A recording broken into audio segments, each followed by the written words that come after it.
Good morning everyone, this is Professor Vincent Torre Bongolan. Ayan, so para po mabigyan natin ng patas na analysis and interpretation ang latest POV ni Attorney Regal Oliva na may pamagat na Appeals to the Hague, ay ipinasya kong isulat ng buong buo ang kanyang buong sinabi doon sa kanyang POV.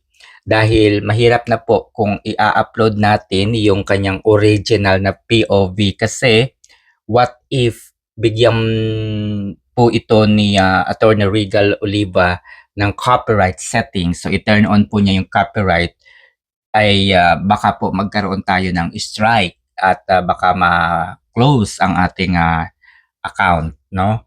So ganun po kasi yun kapag nilagyan po niya ng restriction yung kanyang video, hindi natin ito pwedeng i-upload. So para po hindi mangyari yung ganon ay i-translate na lamang po natin. Okay? Para doon sa buong analysis and interpretation ng kanyang video ay pumunta po kayo sa description or sa comment section ng video na ito. At nandoon po yung ating interpretasyon. Okay? Sa video na ito ay isinulat ko po ng matiyaga yung kanyang mga sinabi. At babasahin ko po dito ng buong buo kung ano po yung kanyang sinabi doon sa kanyang POV, ay yun din po yung aking babasahin. Or kung ayaw nyo namang pakinggan ako, ayan, syempre, pwede po kayong bumalik doon sa kanyang Facebook account at nandoon po yung full transcript ng kanyang mga sinabi. Pwede po kayo either panoorin ito or panoorin po yung kanyang Facebook video. Okay, so there you go. When a man once called Tatay Digong now stands before the International Criminal Court, it is no longer a matter of politics. It is a matter of law. And the law, kahit gaano ka pa kalakas noon, does not kneel before power. Former President Rodrigo Duterte's camp, led by his counsel, Nicholas Kaufman, has now appealed to the ICC's appeals chamber, questioning the denial of his interim release. The argument is simple, that an 80-year-old man, once the most powerful in the land, is not a flight risk, that age and alleged illness should temper justice with compassion. But the Rome Statute, particularly Article 60, Paragraph 2, provides that release may only be granted if the court is satisfied that such release will not endanger the proceedings or the safety of victims and witnesses, or risk the accused flight. And here lies the crux of it. The ICC did not find comfort in Duterte's assurances, because how could be at ease when even his own family, the sitting Vice President herself, has publicly denounced the ICC's jurisdiction when words like "we will never surrender him" echo louder than the pleadings of his counsel. The ICC is not blind to political undercurrents. It reads statements not as sentiment but as signal. And so the pretrial chamber held continued detention remains necessary under Article 50, Paragraph 1. That is to ensure appearance, prevent obstruction, and avert the commission of related crimes.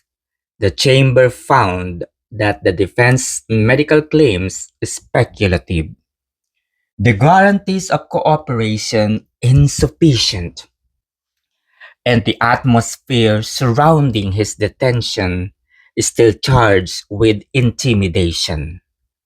Now the appeal moves to the appeals chamber, a higher bench that will not revisit emotion but law. The standard review is not sympathy. It is error in law or procedure. The defense must prove that the lower chamber misapplied the statute or ignored key evidence. Madaling sabihin na mali ang desisyon, pero mahirap patunayan na labag ito sa batas. This is not a retrial of humanity. It is a review of legality. Let us not forget interim release is not a right. It is a privilege conditioned upon trust. And when a man's record is one of defiance, when his legacy is marked by thousands of deaths without trial, the court may find it difficult to grant him the benefit of the doubt. In truth, the appeal is as much about perception as it is about procedure. To his supporters, this is a crusade against foreign meddling. To the victims, it is a flight for long denied justice. And to the law, it is simply the next step in a due process that he himself once denied to others. If the appeals chamber affirms the ruling, Duterte remains detained under the authority of the international community, a community he once mocked as toothless. If reversed, he walked out, but not free, for the shadow of accountability will follow him still. The irony is almost poetic. Noong siya ay nasa Malacanang, marami ang ikinulong ng walang pagkakataong magpaliwanag. Now he stands before the court that listens patiently, meticulously, and lawfully, and perhaps that it is the true justice of it all that the man who built his power on fear must now rely on the very rule of law once dismissed, because in the end, ang batas ay hindi natatakot, hindi napapagod, at higit sa lahat, hindi nakakalimot. Another day, another regal POV. So yun po mga kaibigan, ang kabuuang transcript ng kanyang mga sinabi sa The Appeals to The Hague POV. Okay? Huwag muna kayong magalit kay Attorney Regal Oliva sapagkat iintindihin natin yung kanyang sinabi on the basis of a victim, basis of his family. Okay? So ilagay natin o ilalagay natin ang ating sarili doon sa naging desisyon ng ICC. Ilagay natin yung ating sarili bilang mga biktima.